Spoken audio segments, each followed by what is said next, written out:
どうも、ジョナサです。今日は、ハンターハンター暗黒大陸編課金王国王位継承戦生き残りそうな王子ランキングについて話していきます。まず、11位は第一王子ベンジャミン。生存確率は 0%。退場しないわけがない。順位の理由。ベンジャミンは王子の中でも圧倒的な軍事力を有し、最初から本人と部下ともに念能力を高いレベルで習得しているなど、王位継承戦が始まった時点で最も王に近い男。その気になればどれだけの無理も通せる絶対的に有利なスタート。これは漫画やアニメの中でのバトルロワイヤル生き残り戦においては最初から最強というキャラほど危ない強力な逆フラグとなっています。最強のベンジャミン圧倒的に有利。そのまま完全勝利で終了では面白くないですからね。そして410話ですでに致死状態になっていることが判明。なぜそうなったのかはまだ不明ですが、おそらくハルケンブルクが入れ替わったバルサミコの最近兵器でしょう。すでにどうやっても致死状態からは逃れられないベンジャミンは最後の手段として特殊戒厳令を発動して残りの王子を一気に殲滅、王位継承を完了しようという強行手段に出ましたが、その最後の策も第13王子マラヤームなど短時間ですぐに倒すことがまずできないキャラが残っているため執行はほぼ不可能。ベンジャミンは継承戦敗退、そして退場となることがほぼ確定となっています。それにより11位という順位。いやー、ライオンにひどいことしていたバチが当たりましたね。生き残りそうな王子ランキング10位は第2王子カミーラ。生存確率はドゥクドゥクドゥクドゥクドゥクドゥク 5%。これでも結構高いくらい。不死身に見えて一番危ない王子の一人。順位の理由。本人の無鉄砲な気質や能力の使い方から破滅一直線なタイプ。丸腰で敵の本拠地にほぼ無策で突っ込んでいくカミーラの性格はジョナサは結構好きです。皆さんはどうですか？死後の念で発動する猫の名前はカミーラ本人の念能力で、守護霊獣の能力はまた別に存在。ある条件を達成できれば相手を意のままに操ることができる。ハマれば一撃必殺型。これも結構退場フラグですね。ヨークシンシティのベーセ、シャルナーク、第8王子サレサレなどハマれば勝利みたいな能力を持ってるキャラは退場しやすい。それを2個も持っているカミーラ。さらに他の王子を呪う、呪詛する専用部隊を保持していることも物語上かなり不利。今回の王位継承戦では他の王子の存在を許さないという願意が強ければ強いほど本人の退場確率が上がると思っています。継承戦が終わってもしつこく他の王子をやっつけようとする性格、実際にその手段を持っているキャラを物語に残すのは難しいなどの理由からカミーラが生き残ることはほぼできないと思います。能力名の元ネタ100万回生きた猫も最終的には土に帰ります。ハルケンブルクが中に入っていいようになるとかワンチャンありえるかもしれませんね。ジョナサもカミーラに入ってみたいです。生き残りそうな王子ランキング9位は第9王子ハルケンブルク。生存確率はドゥクドゥクドゥクドゥクドゥクドゥクドゥクハテナ%。この王子だけはどう採点していいのかわかりません。順位の理由。現在肉体はすでに死亡していて精神だけが他人の体に憑依同居している状態。ハルケンブルクの念能力少年は残酷な弓を射るは簡単に言えば避けることも止めることもできない人格乗っ取りというかなりチートな能力。本人のスペックも極めて優秀であるため王位継承戦の勝者となる可能性は十分にありえますが、精神だけが残った状態での勝利で生存と言えるのだろうか、甚だ疑問です。このランキングは王になりそうなキャラではなく生き残りそうなキャラのランキングなので、この順位9位となっています。みんなならハルケンブルクをどう採点するかもぜひ教えてくださいね。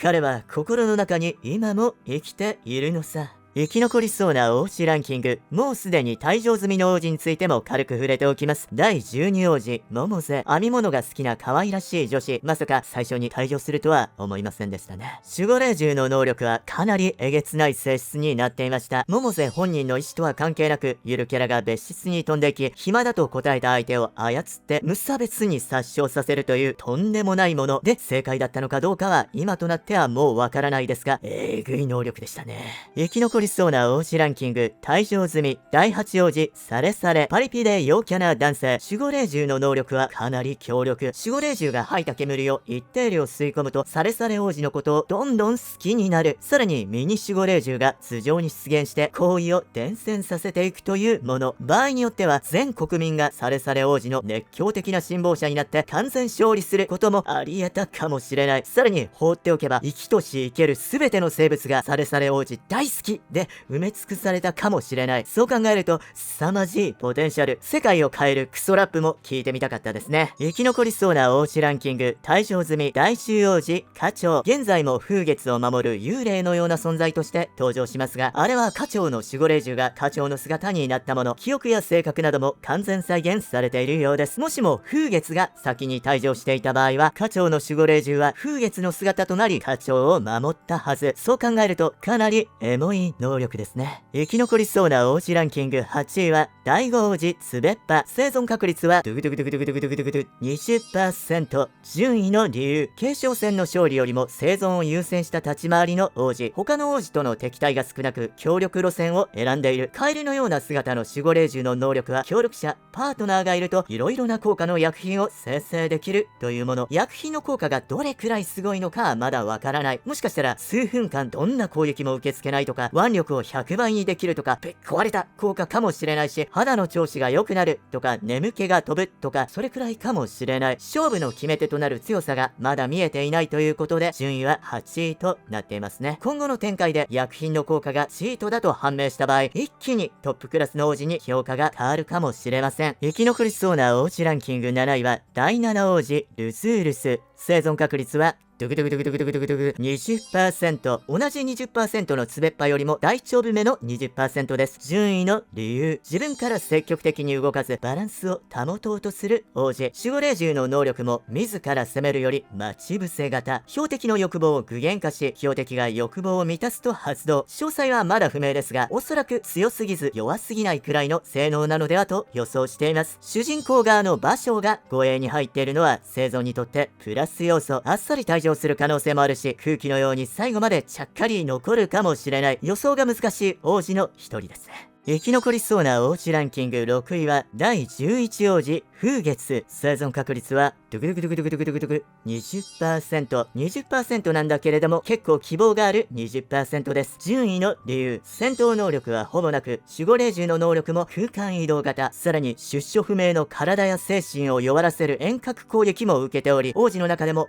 最も危険な状況に置かれている一人です。課長の姿になった課長の守護霊獣と主人公側の戦慄馬将からの援護保護を受けており、クラピカ陣営とも利害が一致しています。守られる理由が多い王子。この点は生存にとって大きなプラス要素ですね。実質課長と風月2人分のストーリーを背負っています。守護霊獣の1回行ったことのある場所にならワープゲートを作れる能力は、王子たち全員の部屋に風月本人が一度行っているので、最後の最後で大きな価値を生みそうなフラグでもあります。退場もギリギリ生存もどちらも紙一重なキャラ。生き残りそうな王子ランキング5位は第6王子タイソン。生存確率はドゥクドゥクドゥクドゥクドゥクドゥクドゥ 30%。順位の理由、王位継承戦の中では珍しく他人を幸せにしようとする王子。守護霊獣の能力が結構強力で、タイソンの教えが書かれたタイソン協定を受け取った相手にはオタマジャクシのような年中がついて、対象者からオーラを徴収。その見返りに幸福感を与える。タイソン協定を読み込むほど幸福感の度合いは高まっていく。そして唯一のタブーを破ると厳しい罰が待っています。その罰の内容はまだ明かされていません。タブーと罰の内容次第で物語を大きく動かすキャラにもなり得そう。漫画ではまだ切っていない切り札を持つキャラは退場させにくい。主人公側の伊豆ナビが護衛に入っているのもプラス要素。気象も穏やかで比較的に生き残りそうな要素が多めな王子となっていますね。生き残りそうな王子ランキング4位は第3王子将来。生存確率はドゥクドゥクドゥクドゥクドゥクドゥク 40%。順位の理由、上位王子の中で他の王子への害が低めな貴重なキャラです。守護霊獣の能力は1日1枚コインを生産。日を追うごとに価値が増していく。そのコインには何らかの特別な能力が備わっており、将来自身またはコインを渡した相手に影響を与える。王位継承戦が終わった後の暗黒大陸編でも物語を面白くしてくれそうな能力で、これもまた評価上昇。悠々白書でも魔界統一トーナメントの優勝者は他の猛者を抑え、穏やかな延期が最後に勝ち残りました。生き残るだけでなく新課金国王になる可能性まで考えると、将来はかなり有力なキャラとなっていますね。生き残りそうな王子ランキング3位は第4王子セリードニヒ。生存確率はドゥクドゥクドゥクドゥクドゥクドゥクドゥク 85%。順位の理由、クラピカ火の目奪還のラスボス枠であること、これは非常に大きいですね。サリード2匹が退場してしまうと、クラピカの目標、目的が達成されて、以降の物語でクラピカにやることがなくなってしまうので、そう簡単には退場できない。主人公のクラピカとラスボスのツェリが物語の役割という意味では、運命共同体でもあるということです。さらに、ゴンやキルア以上、作中随一の念の天才という設定。能力は簡単に言うと、10秒後の未来を自分だけが先に知ることができ、その結果を変更することができるというもの。初見ではほぼ攻略不能、とんでもないチート効果かつ、発動条件も絶を行えばいいだけなので、使い勝手が非常にいい。この能力にクラピカはどうやったら勝てるのか、ゴンやキルアと戦ったらどうなる、メルエムよりも強いのか、などワクワクするすごい可能性を秘めているキャラなので、そのバトルシーンを存分に披露しないままに退場するという可能性は非常に低いと思います。さらに401話でロンギが語った内容からビヨンドの子供候補という伏線まであり、重要人物の可能性をさらに高めています。キメラアント編で書かれたネテロの修行時代の姿とセリの見た目が似ていることや、天才設定とも合わせてセリが一番可能性高そうですね。さらにボークセンたちという心を許せる善良な旧友が存在していると分かったことで、物語の広がりがさらに増えています。セリには王位の外にも居場所がある。最終的に継承戦で勝利して生き残る以外にも、キメラアント編のジャイロのような潜伏ラスボス枠や、物語の中でのキーマンジョーカー枠としても生き残れる生存の道筋が多いキャラ。以上の理由からセリード2匹が王位継承戦終了までに退場してしまう可能性は非常に低いと思います。きっと生き残り、超強力な敵役、ボスキャラとしてワクワクのすごいバトルを見せてくれると思っています。むしろこれからが本番のキャラですね。生き残りそうな王子ランキング2位は第13王子マラヤーム。生存確率はドクドクドクドクドクドクドク 90%。 順位の理由、守護霊獣の能力が王位継承戦で生き残ることにおいては最強クラス。マラヤームがいる部屋には他の場所からは入ることができない。部屋の内部にいる人間を目で確認することもできなくなるという空間隔離の守り特化型。さらに作中でも最強級に分類されるビスケと半蔵がそばにいるため、守備は鉄壁に近い。半蔵はモモゼを守れなかったことを強く悔いているので、弟のマラヤームは何が何でも守ってくれるはずという期待も。守護霊獣の能力が途切れるタイミングで一気にやられてしまうなど、よほど特殊な展開がない限りマラヤームはまず生き残ると思います。なので2位ですね。それではいよいよ1位の発表の前に、チャンネル登録で新しい動画がすぐに見れるグッドボタンと一緒にポチって次の動画でもお会いしましょう。生き残りそうな王子ランキング堂々の1位は第14王子ワブル。